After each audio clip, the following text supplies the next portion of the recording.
অধীরদার এবারে নির্বাচন লড়াটা সুগম হচ্ছে না, সহজ হচ্ছে না। বড় নেতা, কিন্তু এর আগেও ওনার গাড়িতে অ্যাক্সিডেন্ট হয়েছে, আর এটা সাবধান থাকা উচিত। আমার মনে হয় কেন হয়েছে সরকারেরও তদন্ত করা উচিত। এরকম সিনিয়র লিডারদের সঙ্গে যদি এরকম ঘটনা হয় তার ভয়ের পরিবেশ তৈরি হবে। বাকি ওনাদের পার্টির সমস্যা ওনারা মেটাবেন। দুদিন ধরে পশ্চিমবাংলায় যে ধরনের হিংসা চলে এসছে, রাজনীতিকে কেন্দ্র করে ভয়ের পরিবেশ তৈরি করা, আর যারা করে প্রথম সেই সব লোকগুলোকে ব্লক করতে হবে, অ্যারেস্ট করতে হবে। প্রত্যেকবার আমরা এই প্রশ্ন তুলি, সেজন্য ওই সব যারা গুন্ডা বদমাশ মাফিয়া আছে, যারা টাকা এদিক ওদিক করে, হাতিয়ার এদিক ওদিক করে, লোককে ভয় দেখায়, সেগুলোকে অ্যারেস্ট করে আগে জেলে ভরতে হবে। তা নাহলে যতই বাহিনী আসুক হবে না। আর নির্বাচন কমিশন আমার মনে হয় এবারে পুরো দৃঢ় সংকল্প হয়েছে পশ্চিমবাংলায় আর শান্তিপূর্ণ ভোট করার জন্য। সেই জন্য যেমন সেন্ট্রাল ফোর্স আসছে, সেরকম এই যারা সেন্সিটিভ এলাকায় গন্ডগোল করে তাদের প্রতিও স্টেপ নেওয়া হচ্ছে। বা সুজাপুর বা কালিয়াচকে যে ধরনের স্টেপ নিয়েছে এনআইএ, এটা উদাহরণ। এতে বাকিরাও বুঝে যাবে যে গন্ডগোল করা চলবে না।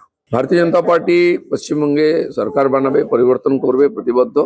মাননীয় প্রধানমন্ত্রী নেতৃত্ব দিচ্ছেন এবং যতটা করা সম্ভব তিনি, মাননীয় অমিত শাহ, আমাদের নতুন সভাপতি, সবাই মিলে ঝাঁপিয়ে পড়েছেন। বাকি এখানকার লক্ষ লক্ষ কর্মী তারাও দিনরাত পরিশ্রম করছেন। পশ্চিমবাংলার লোক মনের মধ্যে তো পরিবর্তনের একটা সংকল্প নিয়েছে, তারাও দেখতে চাইছেন বিজেপির কতটা পরিশ্রম করতে চায়। কোনো রকম খামতি আমরা রাখবো না, পরিবর্তন হবেই। গতবারে মাননীয় অমিত শাহ নেতৃত্ব দিয়েছিলেন, তিনি সভাপতিও ছিলেন আগে। তার আমলেই বাংলায় বিজেপি বেড়েছে। সেজন্য তার যে ইচ্ছা বাংলায় ভারতীয় জনতা পার্টি ক্ষমতায় আসুক, তার জন্য তিনি আগেও চেষ্টা করেছেন, এখনো লেগে আছেন। এবং তিনি যখন আসেন, বক্তব্য রাখেন, আমাদের কর্মীরা খুব উজ্জীবিত হন। আগামীকাল খড়গপুরে আসছেন, এখানেও তার যে রোড শো হবে সেটা ব্যাপক হবে। যে ধরনের ভাষা প্রয়োগ করছেন মমতা ব্যানার্জি, অভিষেক ব্যানার্জি, যেটা শান্তিপূর্ণ নির্বাচনের পক্ষে খুবই ক্ষতিকারক। আর সে কমপ্লেন তো আমরা করবোই। নিশ্চয়ই নির্বাচন কমিশন ওটা নজরে রেখেছেন। ধীরে ধীরে উত্তেজনাপূর্ণ প্রভোকেটিভ ভাষা তারা ব্যবহার করছেন, আর তার জন্য কিছু কিছু গন্ডগোল হচ্ছে। হলদিয়াতে কালকে মার্ডার হয়েছে আমাদের কর্মী। এই ধরনের অপ্রীতকর ঘটনা ঘটছে, নির্বাচন কমিশনের অবশ্যই নজর রাখা উচিত। এটা তৃণমূল চিঠি লিখতেই থাকবে, প্রথম থেকে লিখছে। আগেও তারা নির্বাচন কমিশনের বিরুদ্ধে লড়াই করছে। তাতে নির্বাচন যেতে যাবে না। আপনারা কি করেছেন এই 15 বছরে তার হিসাব দিতে হবে, মানুষ সেটা দেখতেছে।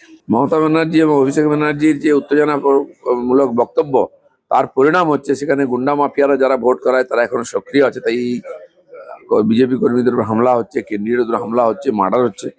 এর জন্য আমরা যে পুলিশে কমপ্লেন করবোই। নির্বাচন কমিশনকে শক্ত হাতে এর মোকাবিলা করতে হবে। আসাম, পুদুচেরি তো আমরা জিতেই আছি, আবার জিতবো।